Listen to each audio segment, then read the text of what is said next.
Hi everyone, this is Hillary Ellers and I'm coming to you from Lightwork Studio. And we are in the midst of a series of lessons about intuition. I hope you're enjoying this. So we talked about intuition a bit, and I'd like to pick right up on that now. And I hope that as you involve yourself with these lessons, that you are studying them in order. It won't make much sense if you jump around, or it might not make very good sense anyway. If you jump around in the lessons, try to get yourself to be sequential as you study them. So, in talking about intuition, there are two forms of knowing, two different ways to know. And one of those ways is reason or strategic thinking. And the other way to know is pure, direct knowing, and that is intuition. That intuition is a way to know without thinking, without strategizing, without reasoning. It works and it's possible because of several things. First of all form in the physical world has its own kind of consciousness. This table I'm sitting at has its own kind of consciousness. This cup, the coffee I'm drinking, the papers I'm holding, all have their own kind of consciousness. And this is because of the molecular structure and the little atoms and all the little parts and pieces of what makes up these things are conscious. Just as every cell in your body is conscious, every cell in everything is also conscious. How does it work, though, this intuition? So all things are conscious. All consciousness is connected. And that's one of the laws of the universe, that every conscious thing is connected to every other conscious thing. That even though you don't realize it, you are literally connected to everything through your consciousness. This connection that we have enables us to communicate with all things. So through the connection we have to everything, to each thing, through that connection we can communicate. And the communication happens instantaneously, and it happens no matter how much distance exists between the things that are communicating. I do a lot of my intuitive readings by phone, and I work with people all over the world. Some of the people I work with live in Vienna, Austria. Some of them live in England. I once worked with a woman who lived in Japan. And it made not one bit of difference where they were located. The tuning in process and the intuitive process was exactly the same as if the person had been sitting right here in my office with me. And when I work by phone, it's exactly the same process as when I'm working face-to-face with someone, even a local person. The communication also can happen between all the different levels of yourself. For instance, your thinking self can communicate with your feeling self. Your feeling self can communicate with your spiritual self. And so the communication can happen inside you between all your levels, or it can also happen between you and anything or anyone outside you. There's a natural stage of personal growth, and we talked a little bit about this last lesson, when your intuition starts coming forward more strongly, and it just seems to have a natural kind of push or power, because most of the time your intuition is a very small, almost quiet little voice inside you, and it's easy to step on it and sort of step over it. Your conscious thinking, I wouldn't really call it a bully, but your conscious thinking definitely overpowers your intuition unless you're really paying attention to hear that little voice, that small voice that is intuition. When you get to this place in which your intuition is stronger and it's sort of pushing forward in a stronger way, you are often, and we talked about this, you are often at a level of what is considered to be the third level of spiritual initiation. And if you remember, this is a level in which you are bringing into balance. Part of the work of that level of initiation is balancing your thinking and your feeling self. And what that would mean is that your feelings are a lot more in order. Your feelings are much less chaotic. Your thinking is more ordered. And because of that balance, you can reach a state of what I will call neutral consciousness. And neutrality is very, very important to intuition. Unless you are neutral about things, when your intuition comes through, it is so easy to color that intuition with your bias.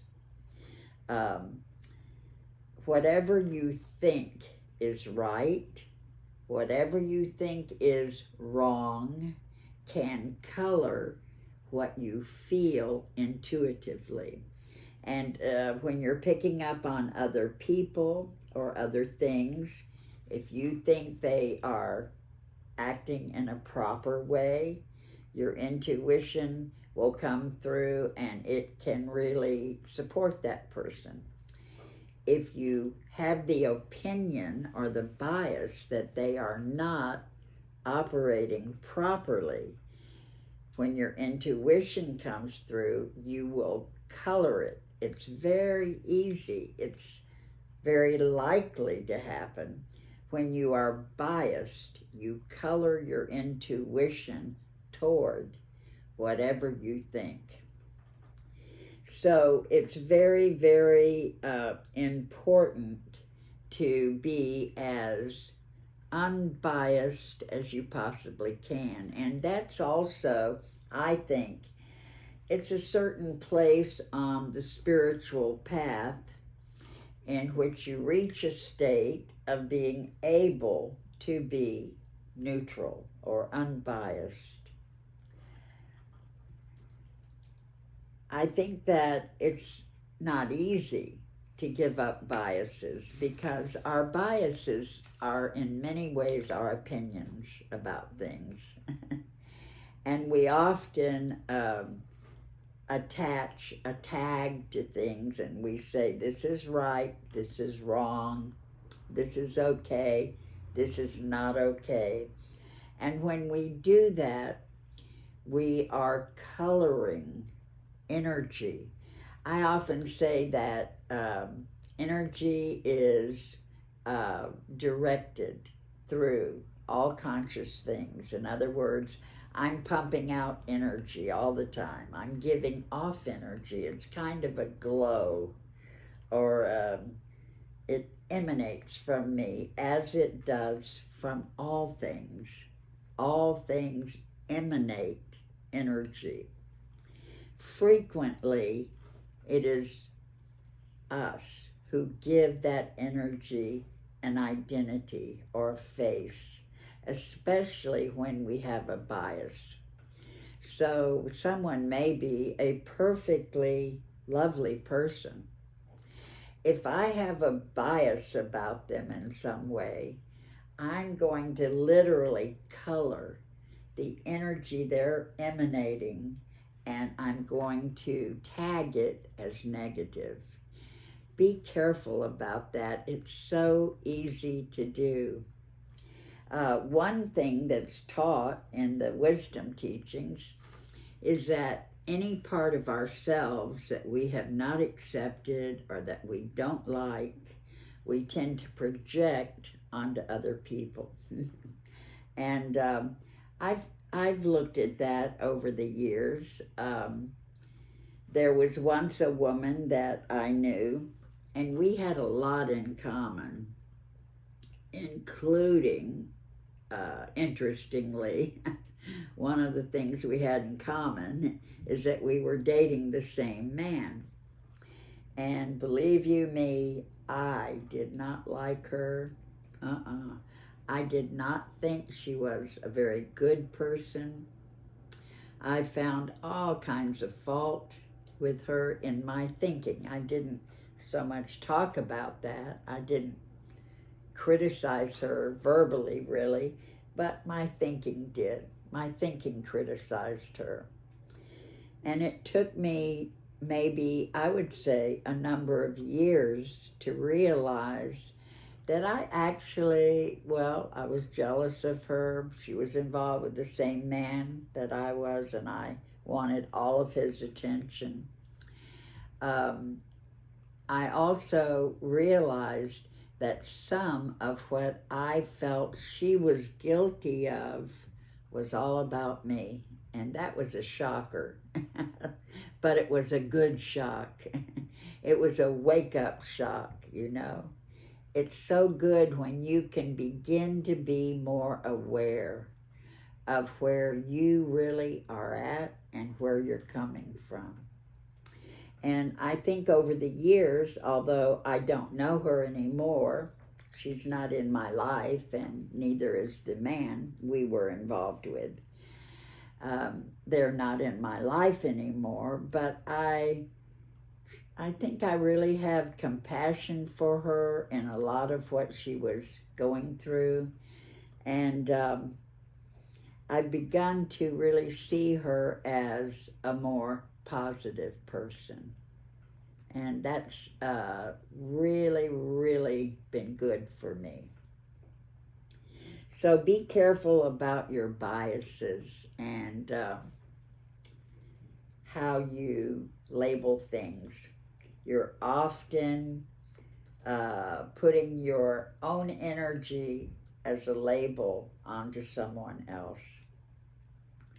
Or if it's not your energy, it may just be something you don't believe is a good thing, and you're stamping it onto someone or something that doesn't really deserve it. Often people talk to me about their intuition, and they ask me about intuitive experiences they're having. And some people seem to be more intuitive about negative things, like they'll sometimes tell me, I always know when someone's going to die. or they'll, and in terms of that being a negative, it's upsetting to them. It's not a negative that anyone dies, but it is upsetting to them. They experience it as a negative. Sometimes people will say to me, I always know when something bad is going to happen. And it's a burden for those people who have that quality of intuition that seems to focus more on the negative. What causes that? What I've come to realize is that whatever you focus on in your thinking, whatever you pay attention to, your intuition will be colored by that. So if you, for instance, tend to have a fearful relationship with life, if you see things as scary or more or less bad, your intuition is going to back that up. Be careful. And if you are just more aware of negatives, look at yourself and look at your thinking and ask yourself, is my thinking focused more toward the negative? Can be a really good mirror and a good awareness to come to that, because it does not have to be that way. So, what are the factors that are important regarding intuition? One, as we've already been talking about, is to hold a neutral state, to be as unbiased as you can. When I go into a reading for someone, I really seek to drop my opinions, and I seek to be neutral. And if I'm not neutral, I will often tell people that when I'm working with them. I'll say, you know, I may not be as accurate about this because I have a bias about it. And that could be true. I let them know that. So going in as much as you possibly can from an unbiased, neutral place. Being relaxed is the doorway to your consciousness moving into that receptive place that allows you to be intuitive. So as you relax your body, this is a natural sequence now of events. As you relax your body, which you have control of doing, your heart rate slows down. Now, it's harder to go directly to your heart and to try to get it to slow down, but it's easier to relax your body, and that therefore slows your heart down. When your heart slows down, your brain waves slow down. It's a natural chain of events. When your brain waves slow down, your brain moves into deeper and deeper states that are altered, and you can touch your intuition. When I'm working with a client, I relax myself as much as I can just as I'm starting. And that helps me to tune in. I couldn't tune in if I don't relax. If the setting I'm in doesn't permit me to relax, I'm not very tuned in. I'm not able to be very tuned in. And then follow your intuitive promptings, because that's how you grow your intuition. It's like feeding plants, giving them water, giving them plant food, whatever nutrients they need. As you follow your intuition and pay attention to it and respond to it, then it becomes stronger. If you're tuning into other people, one of the ways to get into alignment with them intuitively is to imagine you already know them. Or another way to do that is imagine that you know a story about them, and you kind of make up that story in your imagination and you tell them the story you know. Interestingly, a lot of people believe that when you use your imagination, you're quote-unquote cheating. I frequently use the term imagine when I'm leading meditations. And I once had a woman say, "Why are you saying imagine? Why don't you just say do it?" Like whatever, don't imagine it, do it. And I tried to tell her she didn't understand that imagining moves your consciousness into an altered state. That whenever you're imagining something, you actually have shifted from your concrete thinking into an altered state, and the altered state can tune into and hook up with your intuition. Your concrete thinking does not directly hook up to your intuition.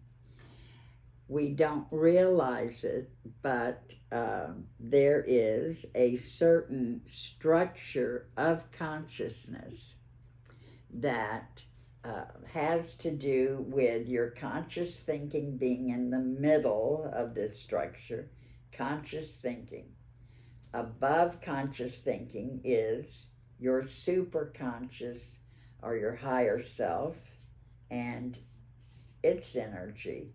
And lower and below your conscious thinking is your subconscious.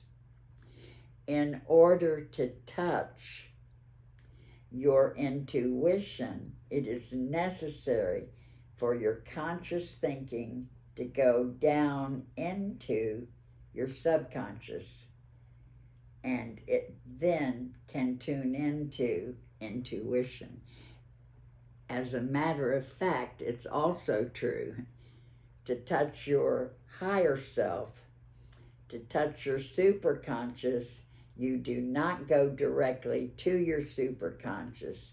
You go down into your subconscious and then up into your superconscious. And you can do all of that without realizing it. But it just might be interesting for you to know more about that. I'm going to bring our lesson to a close, and I want you to think about all these things and begin to practice some. Pay attention to your biases. Really, boy, I'm asking you, work on those. It'll make such a difference in your life, period, for you to be thinking and feeling more positive about things. And practice relaxing as deeply as you can, and know that as you relax, you're creating that opening for your intuition to come through. Just practice some of these things we're learning about and I'm talking about with you. Let's all focus now together, and the very first thing I'd like you to do is to help your body to be comfortable. Just pay attention, check in. Maybe this is the first time all day today that you stop to pay attention to how your body feels, and just imagine you are stepping into your body more completely.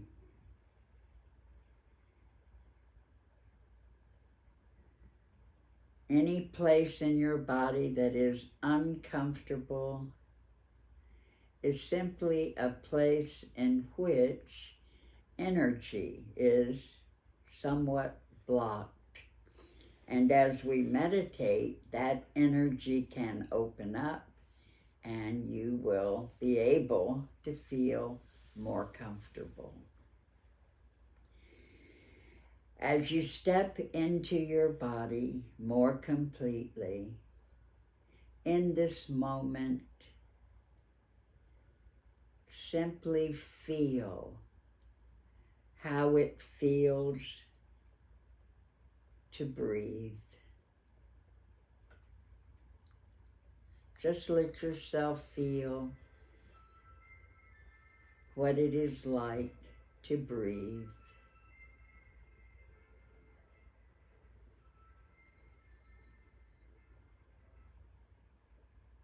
And in this moment, allow yourself to feel how good it feels to breathe.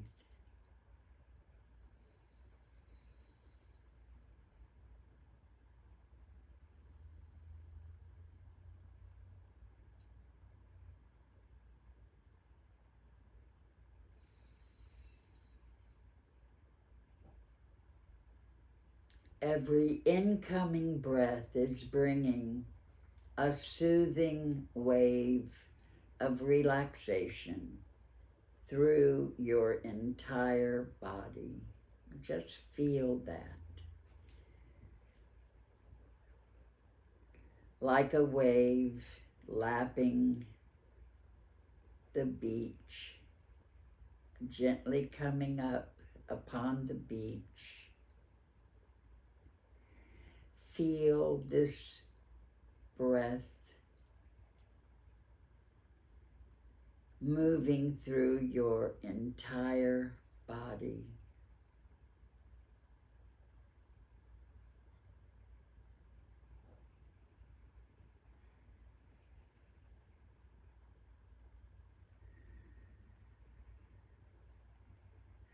Every outgoing breath is carrying with it all of the tension, all of the stress of this day, all out and away from you.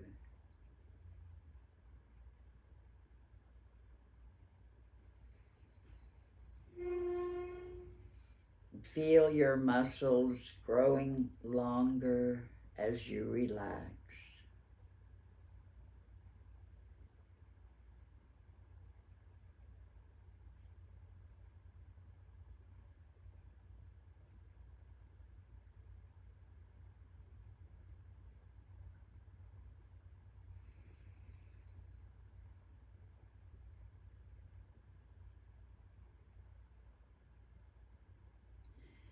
Feel whatever you are sitting on or laying on supporting your body, and you can let go.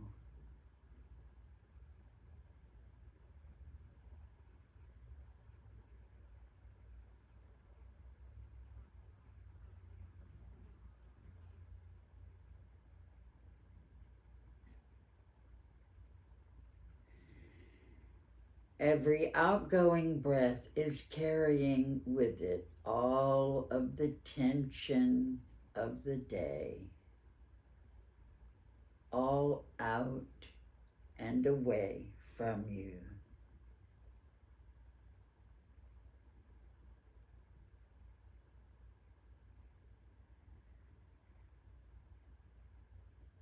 As the incoming breath brings a soothing wave of relaxation, through your entire body.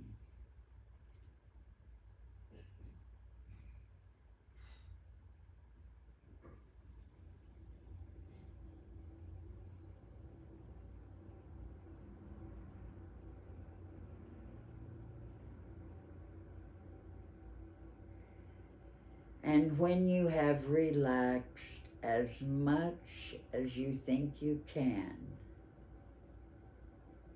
find yourself relaxing even more.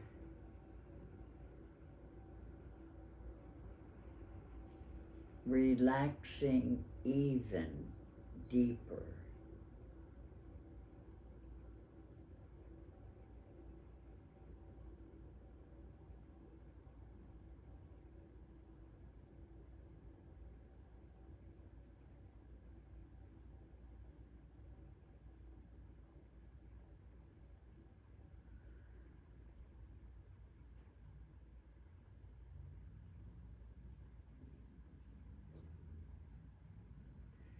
From this very, very relaxed place, you are in tune and connected with very deep parts of yourself.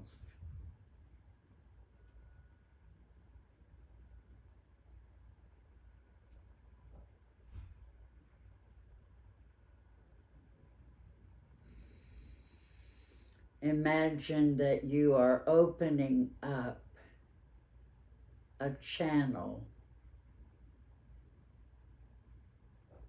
through which your intuition can flow.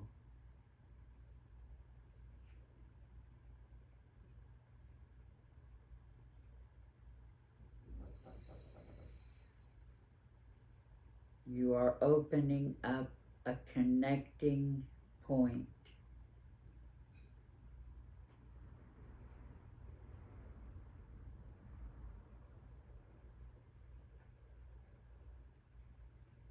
And you will be more and more aware of your intuition.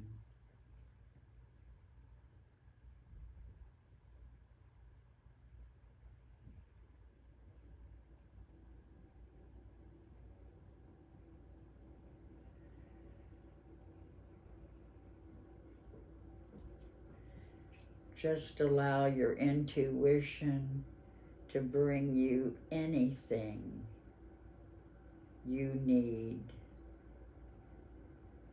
If it is information, let yourself receive that.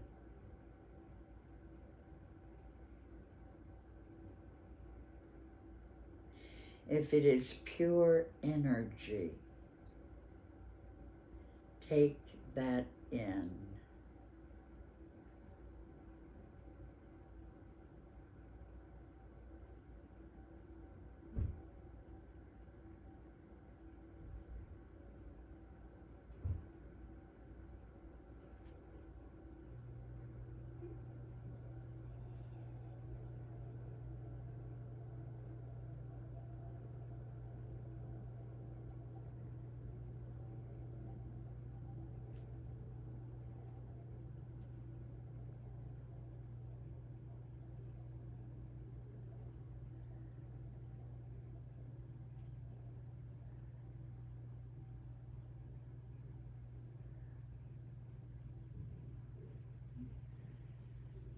And give your intuition your thanks, your gratitude.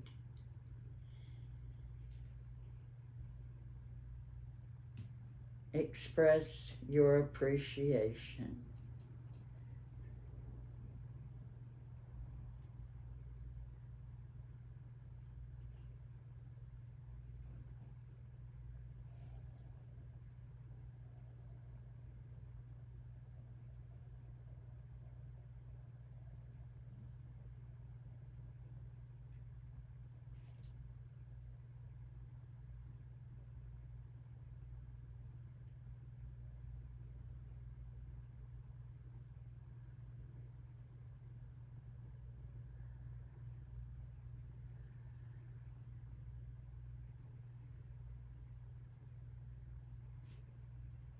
Just let yourself experience that warm, loving connection you have with your inner guidance and wisdom. Just feel it and know that it is growing.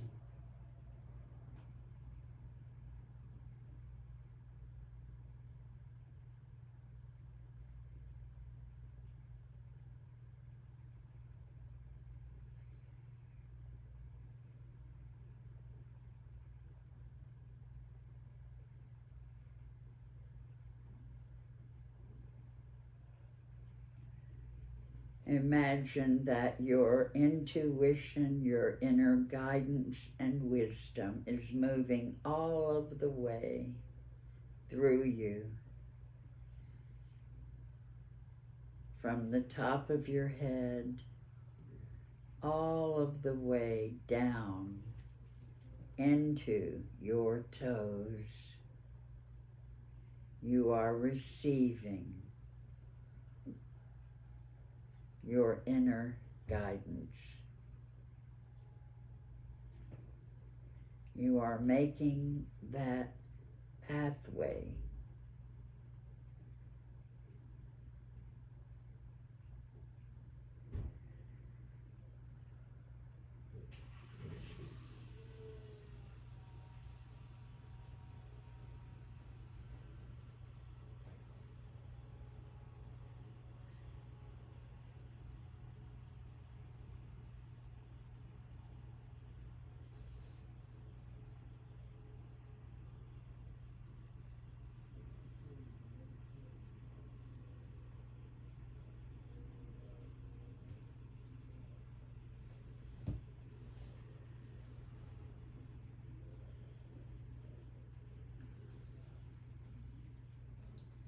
and now very gradually begin to return to your surface level of consciousness and bring with you this awareness of connection with your intuition. Just know that it is stronger.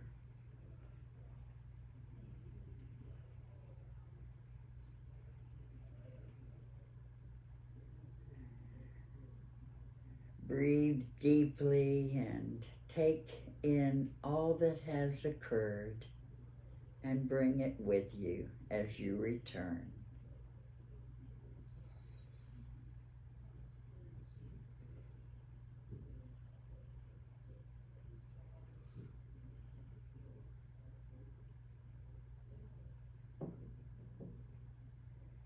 As you return, allow yourself once again to find yourself safely anchored in your physical body.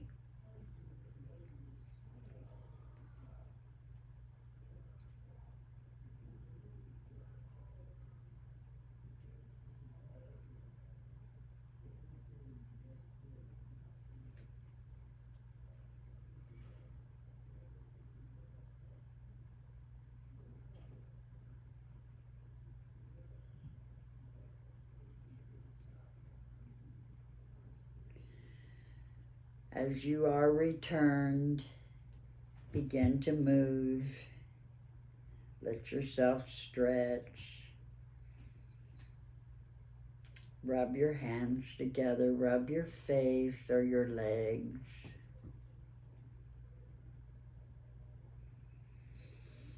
When you're ready, open your eyes.